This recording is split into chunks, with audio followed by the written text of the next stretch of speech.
folks. Dr. Umar Johnson recently was on 105.1 FM out of New York, The Breakfast Club, with DJ Envy, Angela Yee, and Charlemagne the God.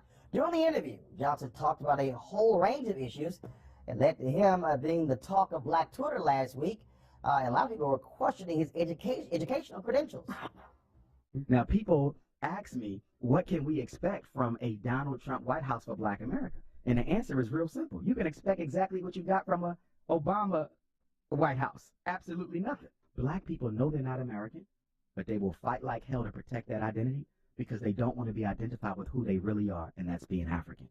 As long as you have a skill, you can always feed your family. But if all you got is college degrees, you might end up in the unemployment line. I'm a psychologist. Ain't too many black people running around looking for a psychologist to reveal all the skeletons in their closet. All right, folks, joining us right now, Dr. Umar Johnson. Welcome back to the show. First and foremost, it was amazing looking at this whole reaction. I mean, I'm sitting here, again, people asking all kinds of questions, things are blowing up. And so many people jumped on saying he's not a real doctor, okay? Where did you graduate from and you got your PhD? My undergraduate education was from Millersville University. 3 degrees, political science, psychology, master's in school psychology. Subsequent to that, Pennsylvania certification as a school psychologist, which I've been for almost 20 years. After that, I got my educational leadership master's degree and principal certificate from Lehigh University in Bethlehem, Pennsylvania. And I earned my doctorate degree from the Philadelphia College of Osteopathic Medicine, American Psychological Association approved program, one of the top psychology training programs on the East Coast. 6 degrees in all, and anyone can lift up a telephone and call and verify those degrees. So when you see folks who question your degrees, your response? It's because my narrative is a whole lot different from the average mainstream black scholar.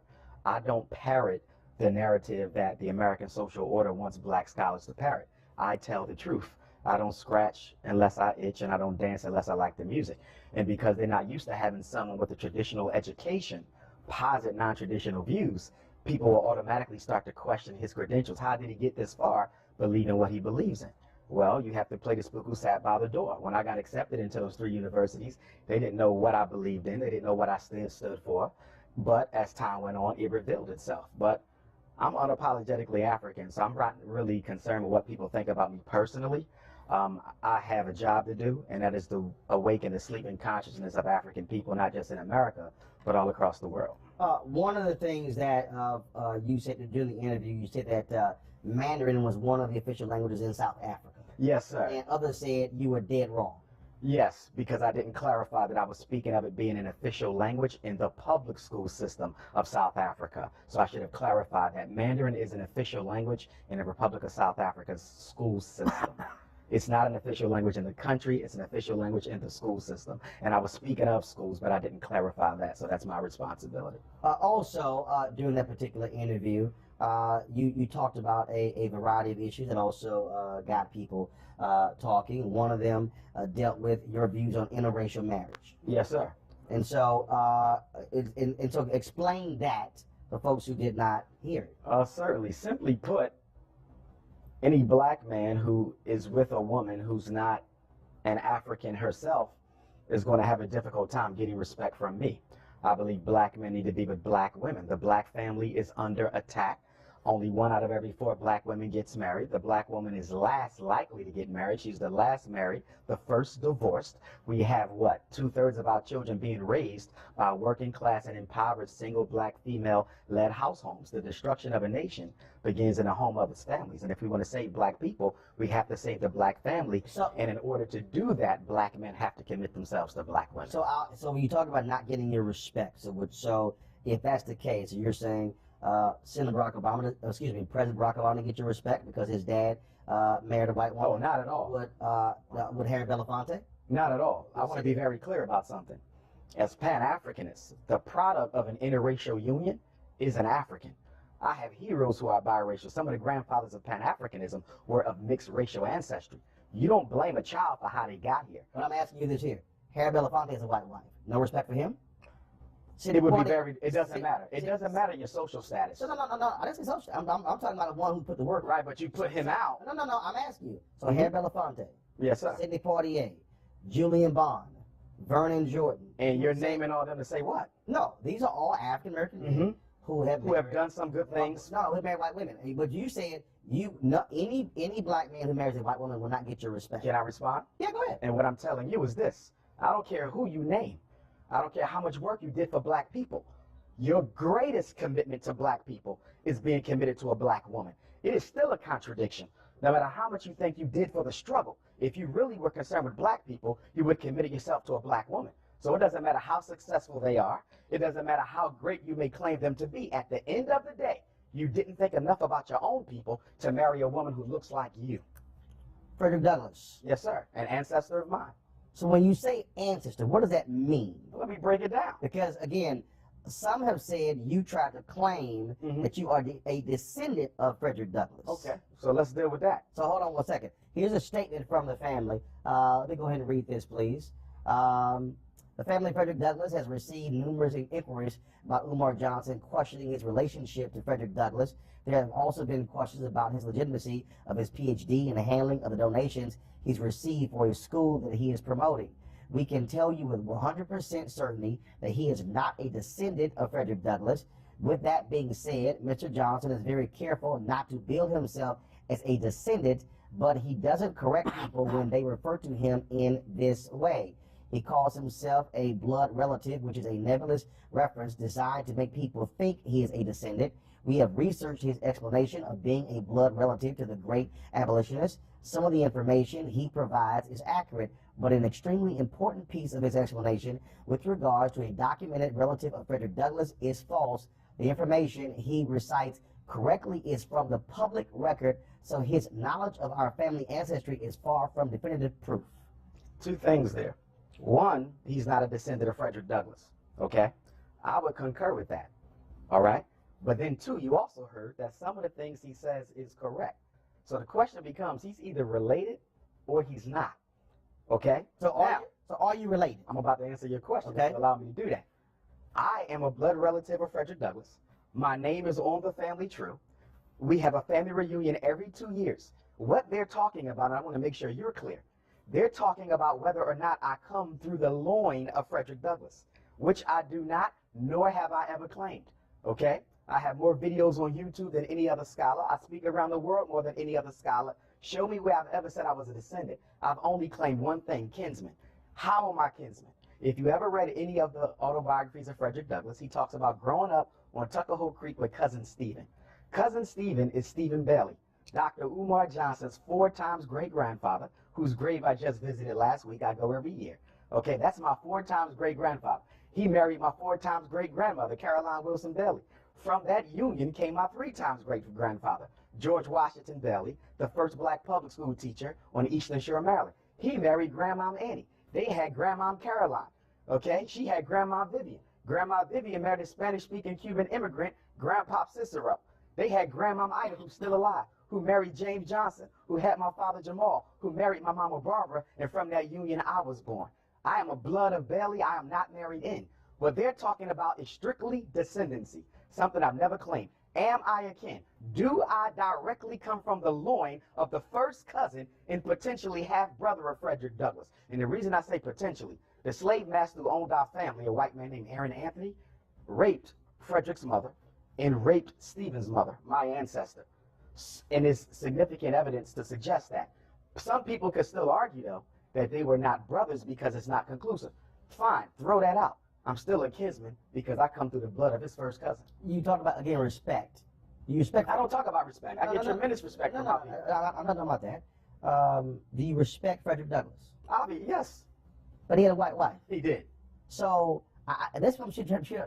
I'm gonna clarify. Why is that an issue? Why is that if you put in the work and you have the history, who cares who you marry? I already answered that question, and I told you I don't care how much work you put in. If you don't commit yourself to a black woman, ultimately you wasn't totally committed to the struggle. Even Frederick Douglass. Even Frederick Douglass has to be criticized, as I did on the Breakfast Club. Now it has to be put in context. He didn't marry the white woman until he was an old man. After his wife Anna Murray Douglass of 50 years, a blue-black chocolate woman through whom all my cousins were born. He was an old man when he did it, but nonetheless he did it. And yes, he has to be criticized on that because a black man needs to be with a black woman. And it is a contradiction. I don't care how much work you think you've done for black folks to not commit yourself to a black woman. Hold tight 1 second. I got more questions when we come back. I would argue the reason black men marry white women is because they wish they were white themselves. And having the white man's prize, his queen, is a psychological symbol to myself that I am equal to him. We're back with Dr. Umar Johnson. In that particular statement, the family also addressed this here. You talked about taking over the buildings or the land of a black school that was shut down. Yes, sir. St. Paul's College. And you were raising money for it. First of all, how much money has been raised, and what's the status of that project? Well, St. Paul's has been sold. Approximately 3 to 5 months ago, I was told by the auction company in charge of the sale that it was been sold to a developer. So how much money was raised? The people gave. All kinds of people gave. How much was raised, and what's the status of that? $700,000, and the status is we're still looking for a school, and the status is my start date for FDMG will be 8/21/18, or if at all, it may be delayed to 8/21/19, which is the anniversary of the Nat Turner War. We say looking for a school. Why not start a charter school? Then you can start a school. Because charter schools are owned by the state, and I'm a Pan-Africanist. I believe what is to be done for black people must be done by black people. Why do I want a charter school? So you want a private school? Exactly, independent school. Lauren. So the question of interracial marriage and Yes, ma'am. come on, man. You're too smart for this. We got 43. What? I'm too smart for what? We got 43 million black people in this country. And We that got means over what? 190 million white people. You're gonna sit here and say that if Hey, you a got black half the person, black a white women. person get married, a black person, a white person get married, one can't understand the other person's struggle. You've seen It's not about Tim Wise, right? individualism. You've seen It's Reverend about Wallace. You've systematic seen white people who empowerment. understand racism System- very well. That doesn't The mean we're going other to do thing, anything the other about thing it. that is obviously true is they understand racism when you see things like the murder of Medgar Evers, like the murder of Martin Luther King. They understand racism And just what fine. did they do They about it? understand us gaining just fine, and that's why murder happened. Based on right? what? So the idea that somehow a white person can't understand our struggle, I no could way. care less what they understand. I'm No asking way. you, what have they done systematically He already to told you improve that. the opportunities He of white already folks? told you He that. did not tell Oh, me yes, that. you did tell He tell did me not that. tell me that. You're gonna tell me that guys like Tim Wise and Reverend Wallace don't understand What about race in Tim America? Wise? They don't understand race He in America. articulates They don't- racism, so but all- what has he done to There are no white systematically people that understand race in eliminate it? America. There's not a white people. person There's in no white America. people understand race in America. There's not a white person. Them going to Eugene. There's not a white person in America who has ever worked to systematically eliminate the white privilege that they benefit from vis-a-vis your oppression. You You're know, lying. you know, Eugene, 190 million people in America. Eugene. We're not going to go there. We're not. You called me a liar, and you're cool. Well, it's a fact that Watch you're how you lying. talk It's to a me, fact and that watch you're how I lying. talk It's to a you. fact that you're I lying. understand you. To want say to that No, everybody, 1 second. Several things I don't allow.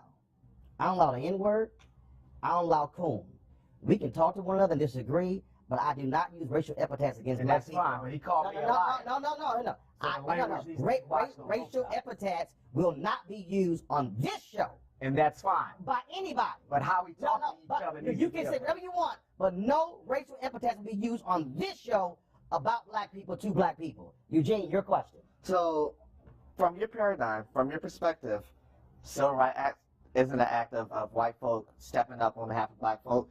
Current criminal justice reform legislation movement isn't a current act of white folks stepping up on behalf of black folk. Folk that funded the civil rights movement in the 50s and 60s isn't an act of white folks stepping up on behalf of black folk. I'm sorry, as an American, because I define myself as an American, an African American. I'm sure you do. I live in a country that moves forward together. And I say that as a Republican. We move forward together. Yes, we have individual struggle. Yes, we have struggle. I'm not talking Yes, we have. about Yes, no. Yes, we have. talking We have. about We have. systematic We have bias, systematic. disproportionality. Finish it in 15 seconds. We have systematic struggles, and together as a country, moving forward to defeat those struggles. Really? So, based on what you said, I want you to give me examples of white folk, not individuals, but systematically. Why can't it be individuals? Excuse me. Why can't it be Excuse individuals? me. I know you can't wait to finish, but let me 1 finish. second answer. Can I finish? Go. Okay, I'm going. Okay? You cannot name anything systematically done ever in this country by white people to equal the playing field for black folks. The Civil Rights Act, Congress literally sits behind us. The Civil Rights Act, the Voting Rights Act. Are you Both aware? of them. Are you aware? Hey, can I- Both of them. White people are Second. proud of you, Let son. me ask Scott Bolden. I think the terminology and the narrative being used is a little misleading, not from you, but from this dialogue right here. Okay. You know, it's one thing to sympathize with the struggle. It's another one to empathize with the struggle. Very different. When you talk about marriage being a political choice, and that one of the arguments that you made that I tend to agree with is that if you don't marry a black woman, then she can never support and comfort and value your day-to-day struggle as a black man. That being said, I do think that the level of the rhetoric that you use in regard to your Pan-Africanism is difficult for many of us, quote, in the mainstream to get our arms around. But this issue about black men and white women in the civil rights struggle is not a new discussion. My mother was a civil rights activist in Chicago, and she would often complain privately that, one, you can't sleep white and talk black, if you will. And that's always been in the American struggle, African-American struggle with ourselves. The other thing is that we struggle with our own psychology about self-love and otherwise. And if we get our arms around that, that does make sense. Okay? But you would have to say that you know 190 million people. But you're being too... You would have to claim that. Individuals don't matter. You'd have to claim No, that. go ahead, respond. Go ahead. And I agree with my brother's Scott. comments. Brother Scott, he brought up the Civil Rights Bill. But what he did not talk about in relation to the Civil Rights Bill is there were two words included in that bill that ultimately served to take away from black people what that bill was intended to deliver. They added gender and they added sexual orientation. And as a result of that, white women and homosexuals have been able to strip black America from the intended gains of the Civil Rights Act. So there was still racism in that bill if you will study that history. So Umar, your question was, has anyone black ever systematically done, has anyone white ever systematically done anything? Systematically. White America. So LBJ would be the answer for that, No, because that's the government. No, I don't think you heard That's the a question. systematic move. No, you didn't hear the question. No, you did not. No, Yeah, you didn't. Yeah, You're so quick to defend white folks that you're not listening. No, I'm not trying to defend only white have folks. 45 seconds, so reset the question and give an answer. I got 45 seconds to get an answer. The question was, Mm-hmm. what has white America done? Right? Not individuals. Systematically. Cannot. You won't even let me finish. Yeah, because You're not in love with white folks. You won't even let me finish. point on everything. Finish literally 20 seconds. There is no bigger system than 20 seconds, I'll finish. No. And in 20 seconds, I would say that the panel that you have here, who are extremely intelligent, do not represent the everyday black man and woman struggles, and then because of that, they can articulate. And you represent 43 million people in All this right, country? I don't think so. Weekdays on TV One. I will never lie to you. Oh my God. Roland Martin. He doesn't want to talk to us. He wants to ignore us. Uncensored. Hell no. That ain't no cut it, boo. Unapologetic. No, that is fundamentally false. You are wrong. He Unfiltered. wants an America where we all look alike. He ain't talking about black people. You Unrelenting. better go work out, because you got a fight on your hands. News One Now with Roland Martin. Weekdays at 7 a.m. on TV One.